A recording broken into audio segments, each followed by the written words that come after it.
नमस्कार, स्वागत है आपका। मैं हूं नेहा विश्वकर्मा। बुलेटिन की शुरुआत करते हैं इस वक्त की बड़ी खबर से। सीएम पुष्कर सिंह धामी का नैनीताल दौरा है। बड़ी खबर इस वक्त की बता दें आपको, थोड़ी देर में सीएम धामी पहुंचेंगे नैनीताल, जहां पर पहुंचकर विभिन्न विकास कार्यों का निरीक्षण करेंगे। बिजली पानी की कटौती के लिए बैठक भी की जाएगी। बड़ी खबर इस वक्त की बता दें आपको, उत्तराखंड से वनाग्नि पर भी समीक्षा बैठक करते हुए नजर आएंगे सीएम पुष्कर सिंह धामी। तो उत्तराखंड से ये बड़ी खबर बता दें आपको, लगातार वनाग्नि की बड़ी बड़ी खबरें सामने आई थी। इसी बीच सीएम पुष्कर सिंह धामी का नैनीताल दौरा है। थोड़ी देर में सीएम धामी नैनीताल पहुंचेंगे, विभिन्न विकास कार्यों का निरीक्षण करते हुए नजर आएंगे सीएम पुष्कर सिंह धामी। बिजली पानी की कटौती की समीक्षा बैठक की जाएगी, अधिकारियों के साथ चर्चा की जाएगी। इसी के साथ ही वनाग्नि पर भी बैठक करेंगे सीएम पुष्कर सिंह धामी। उत्तराखंड से इस वक्त की बड़ी खबर बता दें आपको, सीएम पुष्कर सिंह धामी का नैनीताल दौरा है, जहां पर थोड़ी देर में सीएम पुष्कर सिंह धामी पहुंचने वाले हैं, जिसको लेकर सभी तैयारियां पूरी कर ली गई हैं।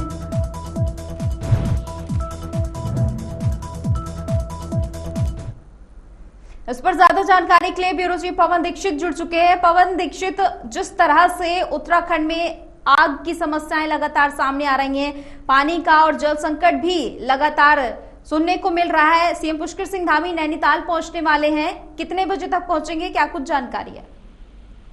बिल्कुल नेहा, आपको बता दें कि मुख्यमंत्री पुष्कर सिंह धामी का आज एक कुमाऊं मंडल की जो विकास कार्य चल रहे हैं उनकी समीक्षा का कार्यक्रम है, जिसमें मुख्यमंत्री पुष्कर सिंह धामी अब से कुछ ही देर में नैनीताल पहुंचने वाले हैं, जहां पर वो सभी अधिकारियों के साथ बैठक करेंगे और बैठक पर जो विकास का रोड मैप तैयार किया गया था उस पर पूरी समीक्षा करने वाले हैं। अभी तक क्या कुछ प्रगति रिपोर्ट है उसके बारे में जानेंगे।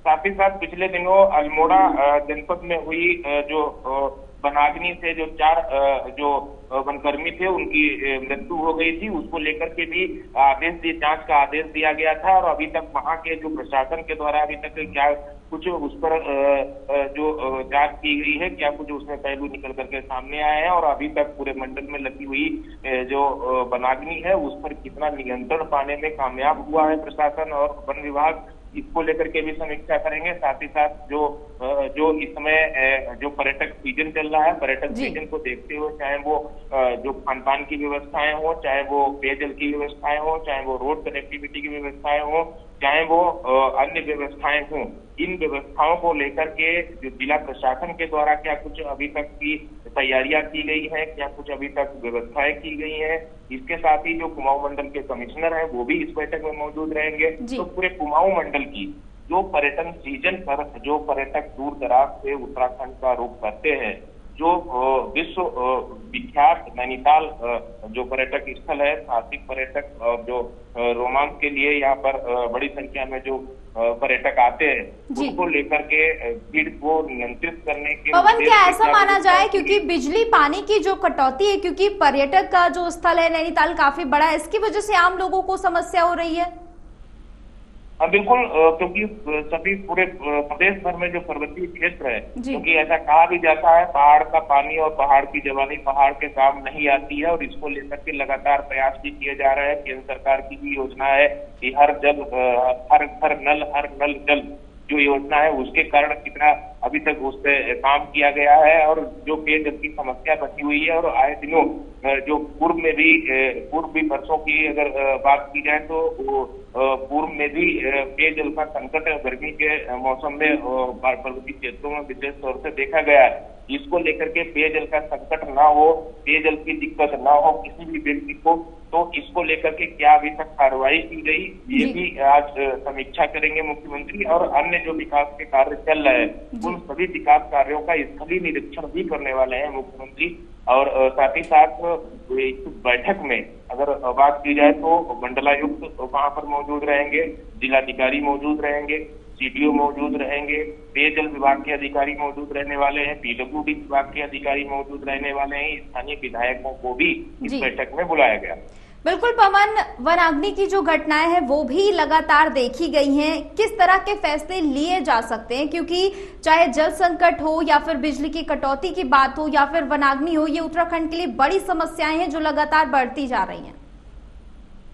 बिल्कुल। अभी तक वनाग्नि पर नियंत्रण पाने के लिए कई बार मुख्यमंत्री के द्वारा निर्देशित भी किया गया है, अधिकारियों को उसके लिए दंडित भी किया गया। जो भी दोषी अधिकारी थे वनाग्नि बुझाने में, वनाग्नि को नियंत्रित करने में, जो लोग असफल हुए हैं, जिन लोगों के नियंत्रण में रहते हुए कई घटनाएं हुई हैं, उन लोगों पर कार्रवाई भी की गई है मुख्यमंत्री के निर्देशानुसार। पिछले दिनों जब वो अल्मोड़ा जनपद में जो घटनाएं हुई थी वनाग्नि से, जिसमें कई लोग की मृत्यु हो गई थी, और अभी तक अगर पूरे प्रदेश की बात करें तो अल्मोड़ा जनपद एक ऐसा जनपद है जिसमें सबसे ज्यादा वनाग्नि की घटनाएं अभी तक रजिस्टर्ड की गई है। और इसके साथ ही अल्मोड़ा जनपद में ही सबसे ज्यादा 1 दर्जन से अधिक लोग अभी तक उससे हताहत हुए हैं। तो ऐसे में वनाग्नि हो, चाहे वो पेयजल हो, चाहे वो जो यात्रा सीजन हो, चाहे जो टूरिस्ट प्लेस पर आने वाले जो टूरिस्ट हैं उनके लिए जो व्यवस्थाएं हैं, इन सभी व्यवस्थाओं का अवलोकन किया जाएगा और उस पर जो दिशा निर्देश पूर्व में दिए गए थे उस पर क्या प्रगति रिपोर्ट है वर्तमान में, और अभी मुख्यमंत्री क्या कुछ कड़े निर्देश दे सकते हैं, ये बड़ा विषय होगा आज की बैठक को लेकर। बिल्कुल पवन, आप नजर बनाए रखिएगा, आगे भी आपसे जानकारी लेते रहेंगे। वहीं कांग्रेस लगातार बीजेपी पर यह आरोप लगा रही है कि बीजेपी ने पैराशूट कैंडिडेट के रूप में बद्रीनाथ विधानसभा से राजेंद्र भंडारी को टिकट दिया। वहीं बीजेपी प्रदेश उपाध्यक्ष ज्योति प्रसाद गैरोला का कहना है कि भंडारी कांग्रेस की नीतियों से, कार्यकलापों से, कांग्रेस के विचारों से परेशान होकर बीजेपी में शामिल हुए। भंडारी मोदी जी के नेतृत्व और उनके विकसित भारत के विजन को देखकर बीजेपी में शामिल हुए हैं। अब बीजेपी के निष्ठावान कार्यकर्ता के रूप में काम कर रहे हैं, इसलिए पार्टी ने उन्हें टिकट दिया है।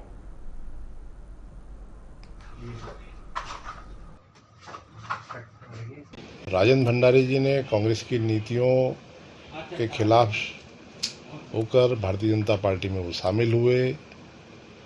कांग्रेस के नेतृत्व के प्रति, कांग्रेस के विचारों के प्रति, कांग्रेस के कार्यक्रमों के प्रति, कांग्रेस के क्रियाकलापों के प्रति उनकी नाराजगी थी। भारतीय जनता पार्टी के नरेंद्र भाई मोदी के नेतृत्व को देखते हुए भारतीय जनता पार्टी में शामिल हुए और देश के विकास की मुख्य धारा में जुड़ने की उनकी इच्छा, नरेंद्र भाई मोदी के विकसित भारत के संकल्प को आगे बढ़ाने का उनकी इच्छा, इस कारण से वो पार्टी में शामिल हुए। आज वो भारतीय जनता पार्टी के सिपाही के रूप में और निष्ठावान तरीके से काम कर रहे हैं, इसलिए भारतीय जनता पार्टी ने उनको। ज्यादा जानकारी के लिए पवन दीक्षित लगातार हमारे साथ जुड़े हुए हैं। पवन दीक्षित, जिस तरह से बीजेपी ने बड़े विचार के बाद ये नाम सामने लाया, अब इस तरह की बयानबाजी भी शुरू हो गई, इसको कैसे देखा जाए? बिल्कुल नेहा, जब कोई चुनाव होता है तो आरोप और प्रत्यारोप का जो दौर है वो तेज हो जाता है जी। सभी पार्टियां अपने अपने प्रत्याशी के जीत का दावा करती है। सभी पार्टियां जो एक दूसरे पर आरोप और प्रत्यारोप मढ़ती है।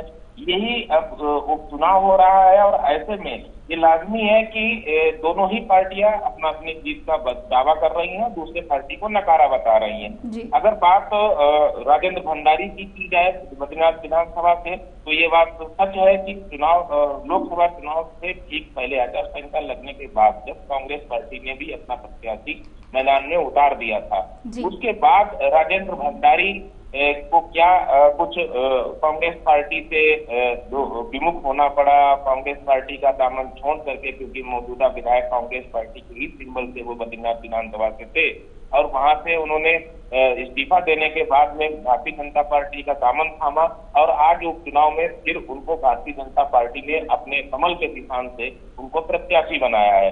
तो ऐसे में जिस तरह से जो आरोप विपक्ष के द्वारा लगाया जा रहा है कि कांग्रेस पार्टी का ही प्रत्याशी था, जनता ने कांग्रेस पार्टी को ही वहां पर जनाधार जन सरोकार से जुड़ा हुआ जो प्रत्याशी के रूप में उनको वहां से कांग्रेस पार्टी ने प्रत्याशी बनाया था, तो कांग्रेस पार्टी को जनता ने जिताया। ये जनता का अपमान है। कांग्रेस बीजेपी के पास अपना कोई मजबूत जनाधार बद्रीनाथ विधानसभा में नहीं था, इसीलिए लालच दे करके, डरा करके, धमका करके कांग्रेस पार्टी के मौजूदा विधायक से इस्तीफा दिलवा करके भारतीय जनता पार्टी से वो चुनाव लड़वा रहे हैं। तो ऐसे में एक कांग्रेस पार्टी जहां बद्रीनाथ विधानसभा के लिए एक आयातित और अपनी पार्टी का बागी एक प्रत्याशी के रूप में राजेंद्र भंडारी को देख रही है, तो वहीं अगर बात मंगलौर विधानसभा से की जाए तो वहां भी भारतीय जनता पार्टी के पास आज बहुजन समाजवादी पार्टी से पहले चुनाव लड़े, बहुजन समाजवादी पार्टी के ही वो वर्तमान में नेता थे। भड़ाना उनको वहां से टिकट दिया गया है। तो दोनों ही प्रत्याशी भारतीय जनता पार्टी के आयातित है, ये बात सच है। लेकिन भारतीय जनता पार्टी जब कोई चुनाव लड़ती है तो जीत के उद्देश्य से लड़ती है, और दोनों ही विधानसभाओं में एक बार फिर से भारतीय जनता पार्टी के ही प्रत्याशी जीते, इसको आधार मानकर भारतीय जनता पार्टी ने इन दोनों ही प्रत्याशियों दोनों ही विधानसभाओं में प्रत्याशी बनाया है। और ऐसा माना जा रहा है कि इस बार भारतीय जनता पार्टी जहां एक और बद्रीनाथ विधानसभा में जीत हासिल करेगी, तो वहीं अपनी रणनीति के दम पर, अपने रसूख के दम पर, अपनी लोकप्रियता के दम पर मंगलौर विधानसभा में भी पहली बार परचम लहराने के लिए पूरी तरह से लालायित है। बिल्कुल पवन, सियासी बयानबाजी शुरू हो चुकी है, देखना होगा जीत किसकी होती है। आगे भी बने रहिएगा, आपसे ज्यादा जानकारी लेते रहेंगे। वहीं देहरादून के रायपुर थाना क्षेत्र के डोभाल चौक पर देर रात 3 युवकों को गोली मार दी गई। एक युवक की गोली लगने से मौके पर ही मौत हो गई, जबकि अन्य 2 घायल हैं। बता दें कि ब्याज के लेन देन को लेकर विवाद हुआ। मृतक का शव सुबह नाले से बरामद हुआ है। बताया जा रहा है कि युवक गोली लगने के बाद भागा, इस बीच एक नाले में जा गिरा। रात भर पुलिस और परिजन ढूंढते रहे, लेकिन युवक नहीं मिला। हालांकि सुबह होने पर युवक का शव मिला। परिजन और स्थानीय निवासियों ने पुलिस को शव देने से इनकार कर दिया। मौके पर पहुंचे वहीं विधायक उमेश शर्मा ने समझा बुझाकर लोगों को शांत कराया। अब पुलिस ने शव को शवगृह में रखवाया है, साथ ही मामले की जांच भी शुरू कर दी है।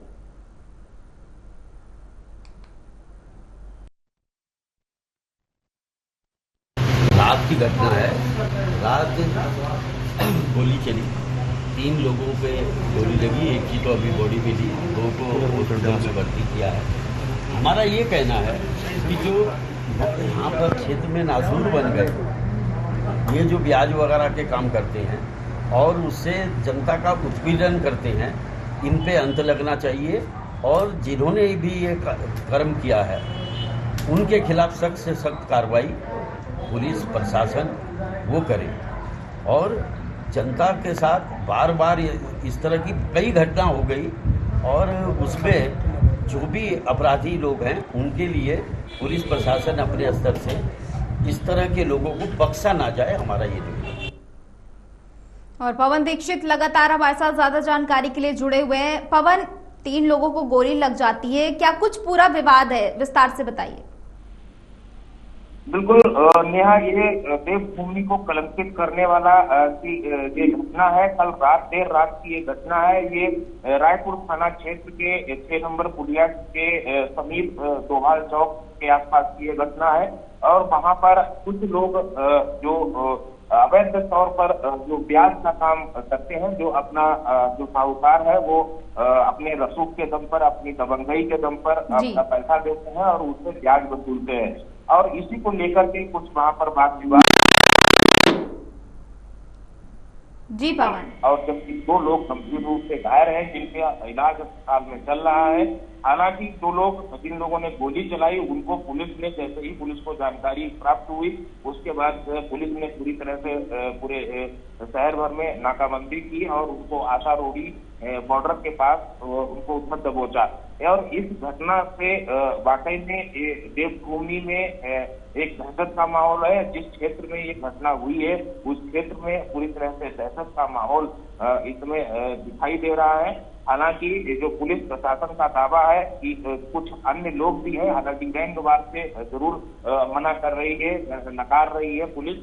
लेकिन इस घटना के बाद में जो भी लोग इस घटना में संलिप्त होंगे, जो भी लोग षड्यंत्रकारी होंगे, उन सभी पर कार्रवाई की जाएगी। अभी तक 2 लोगों को गिरफ्तार किया गया है, 2 लोग और इस घटना में सम्मिलित होने की आशंका है। पवन, 2 लोगों को गिरफ्तार कर लिया गया है, लेकिन यहाँ पर सवाल ये है कि 2 गुटों का मामला है या आखिर गोली जिसको लगी है, क्या लेन देन का जो मामला है ये स्पष्ट नहीं हो पा रहा है कि गोली ब्याज देने वाले को लगी है या फिर जिसने पैसा उधार लिया था उसको लगी है। अभी तक का ये मामला पूरी तरह से स्पष्ट नहीं हुआ है। अभी तक लेन देन का ही मामला इसमें उजागर हो रहा है। हालांकि आधिकारिक तौर पर एसएसपी के द्वारा आज प्रेस कॉन्फ्रेंस कर इसके बारे में जानकारी कुछ देर में दी जाएगी।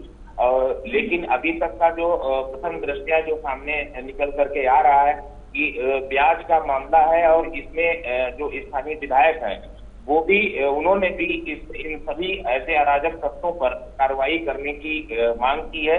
और इस पूरे मामले में जो अभी तक निकल करके सामने आया है, जिसमें एक भारद्वाज नाम का कोई व्यक्ति था जो कि उसके साथ वो काफी लंबे समय से वो ब्याज का काम करता था। और इन्हीं लोगों में कुछ ऐसे लोग थे जो प्रॉपर्टी डीलिंग का भी काम और ब्याज का काम करते थे। वो सभी लोगों में कुछ आपस में विवाद हुआ। हालांकि ये पहले से ही सब एक दूसरे से जुड़े रहे हैं। बिल्कुल पवन, नजर बनाए रखिएगा। फिलहाल आपका बहुत बहुत शुक्रिया ज्यादा जानकारी के लिए। वहीं चर्चित हिंदी फिल्म एक्टर सुधीर गोस्वामी का दिल का दौरा पड़ने से आकस्मिक निधन हो गया है। वो 45 वर्ष के थे और पिछले कुछ समय से बीमार थे। रविवार सुबह अचानक दिल का दौरा पड़ने से परिजन उन्हें अस्पताल ले गए, जहां डॉक्टरों ने उन्हें मृत घोषित कर दिया। लोगों ने उनके निवास पर जाकर शोक व्यक्त किया। बता दें कि सुधीर गोस्वामी ने वेरी जॉन के इंस्टीट्यूट से एक्टिंग कोर्स किया था और उसके बाद मुंबई में किस्मत आजमाने के लिए पहुंचे थे, जहां बड़े पर्दे पर एक फिल्म हॉस्टल में उन्होंने अभिनय किया था। इसके बाद मिशन टाइगर मूवी में भी काम किया है। कई सीरियल में भी काम करने के बाद वापस दिनेशपुर आ गए। डॉक्टर अभिजीत मंडल ने निर्देशित नाटक अग्निरथ से उन्होंने अपनी बड़ी पहचान बनाई। राष्ट्रीय नाटक प्रतियोगिता में इस नाटक में उन्हें चरित्र अभिनेता अवार्ड भी मिला। इस नाटक को द्वितीय पुरस्कार भी मिला था।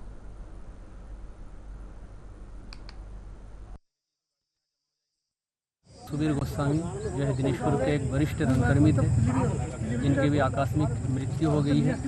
और अगर दिनेशपुर में थिएटर की बात करूं, नैनीताल और हल्द्वानी के बाद दिनेशपुर एक ऐसा छोटा सा कस्बा था जहां लोगों ने थिएटर की शुरुआत करी। और यहाँ थिएटर का जन्म सही मायने में अगर बताया जाए डॉक्टर अभिजीत मंडल जी थे, उन्होंने उसकी शुरुआत की थी। और अगर उसको मजबूती प्रदान की थी वो डॉक्टर सुधीर गोस्वामी जी ने। और सुधीर गोस्वामी जी जो है इन्होंने वेरी जॉन जो एक मशहूर डायरेक्टर इनके दिल्ली से इन्होंने एक्टिंग कोर्स भी किया था। और उसके बाद एक दो मूवी में भी इन्होंने काम किया था, जैसे हॉस्टल जो है इनकी एक फेमस मूवी थी। और इसके अलावा कई छोटे छोटे सीरियल्स में भी इन्होंने काम किए। और उसके बाद फिर ये वापस घर आए थे और आने के बाद थिएटर के साथ फिर जुड़ गए थे। और जुड़ने के बाद कई ऐसे प्लेज इन्होंने किए हैं बहुत ही बेहतरीन, और कई वर्कशॉप इन्होंने चलाया है।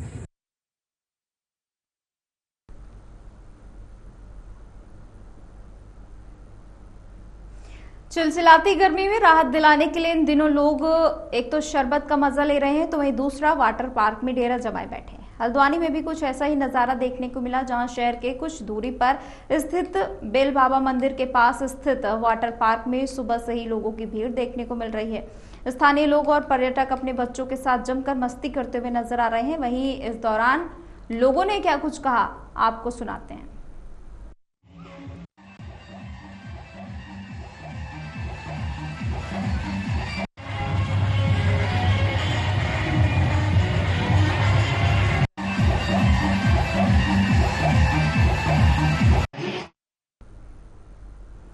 वहीं सीएम योगी को लेकर आपत्तिजनक पोस्ट करने वाले सिरफिरे को कानपुर से अरेस्ट कर लिया गया। प्रयागराज से पकड़े गए युवक ने कुंवर राजपूत नाम के एक एक्स अकाउंट पर लिखा, कानपुर क्राइम ब्रांच का दरोगा आरिफ मुख्यमंत्री की हत्या कर देगा। इस पोस्ट से कानपुर से लेकर लखनऊ तक पुलिस अफसरों के बीच हड़कंप मच गया।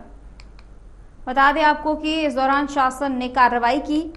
इसके बाद दरोगा मोहम्मद आरिफ ने साइबर थाने में कुंवर राजपूत के खिलाफ एफआईआर दर्ज कराई। साइबर थाने की पुलिस ने जांच शुरू की तो सामने आया कि ये आईडी प्रयागराज से ऑपरेट हो रही है। 2 दिन की मशक्कत के बाद प्रयागराज से दीपक श्रीवास्तव नाम के आरोपी को अरेस्ट किया गया। पूछताछ में शातिर भड़काऊ बातें करता रहा। दीपक का फैमिली बैकग्राउंड, आपराधिक इतिहास की जांच की गई तो कुछ भी संदिग्ध नहीं निकला। पुलिस ने उसे अरेस्ट करके जेल भेज दिया है। रुड़की की मंगलौर विधानसभा में 10 जुलाई को उपचुनाव होने वाला है। वहीं बीजेपी ने करतार सिंह भड़ाना को अपना प्रत्याशी घोषित किया है। मंगलौर पहुंचे बीजेपी प्रत्याशी करतार भड़ाना ने बीजेपी हाईकमान का आभार जताया। इस बार मंगलौर विधानसभा सीट बीजेपी की झोली में डालने का वादा किया है। बता दें कि भड़ाना ने पत्रकार वार्ता में अपने विपक्षियों पर निशाना साधा और कहा कि इस बार मंगलौर की जनता उनके साथ है। उन्हें 36 बिरादरियों का समर्थन मिल रहा है। उन्होंने कहा कि मंगलौर की जनता का उनके साथ पूरा समर्थन है। जनता का उनके ऊपर कर्ज है जिसे चुकाने के लिए वो आगे आए हैं। उन्हें मंगलौर क्षेत्र का विकास करना है, इसलिए वो जनता के बीच आए हैं और उन्हें पूरा विश्वास है कि जनता इस बार उन्हें सेवा करने का मौका जरूर देगी। और ये विश्वास दिलाया है कि देश में विदेश में भारतीय जनता पार्टी की धूम है और प्रधानमंत्री मोदी के नेतृत्व में विकास किया जा रहा है। उन्होंने सीएम धामी की भी प्रशंसा की है। उत्तराखंड में इस बार 5 सीट जीतकर इतिहास रच दिया है और मंगलौर उपचुनाव में भी सीट जीतकर इतिहास रचेंगे।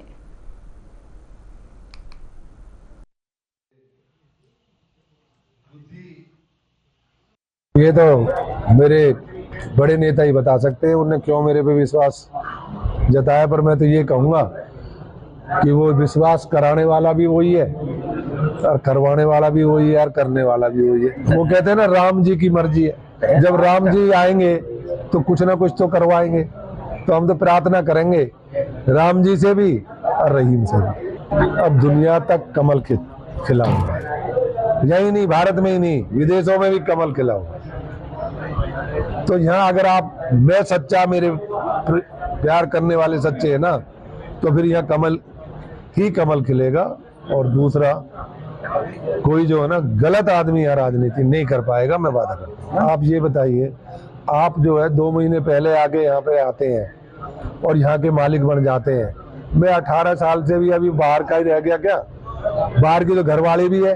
हाँ, जब बच्चे को ब्याह के लेके आते हैं वो बाहर की होती है क्या? घर की मालिक होती है वो। तो जो भाई मुझे प्यार करते हैं, लेके आए, तो भाई जो कहते हैं ना, लोग तो सब बनना चाहे, मैं तो क्या पता वो लुगाई बना के ले आए हो, और लुगाई तो घर की मालिक होती है। और मेरे मंगलौर वासियों की जरूरत है मुझे, इसलिए बार बार मैं प्रार्थना करता हूँ। रुड़की की सभी मस्जिदों के अलावा ईदगाह में भी ईद उल अजहा की नमाज अदा की गई। इस दौरान सुरक्षा के कड़े इंतजाम किए गए। इस मौके पर मुफ्ती सलीम ने मुस्लिम समाज से खास अपील करते हुए कहा कि कुर्बानी इस्लाम का एक महत्वपूर्ण फरीजा है। कुर्बानी करते हुए बहुत बातों का ध्यान रखना होता है। कुर्बानी की कोई भी वीडियो ना बनाई जाए और ना ही किसी तरह का हुड़दंग मचाया जाए। उन्होंने कहा कि ईद उल अजहा के दिन अल्लाह की रजा के लिए कुर्बानी की जाती है, इसकी नुमाइश ना की जाए। उन्होंने कहा कि कुर्बानी करते समय दूसरे समुदाय की भावनाओं का भी ख्याल रखा जाए। इस दौरान हजारों की संख्या में नमाजियों ने ईद उल अजहा की नमाज अदा की। पुलिस प्रशासन ने सुरक्षा के कड़े इंतजाम किए थे। सभी ने एक दूसरे को ईद उल अजहा की गले मिलकर मुबारकबाद दी।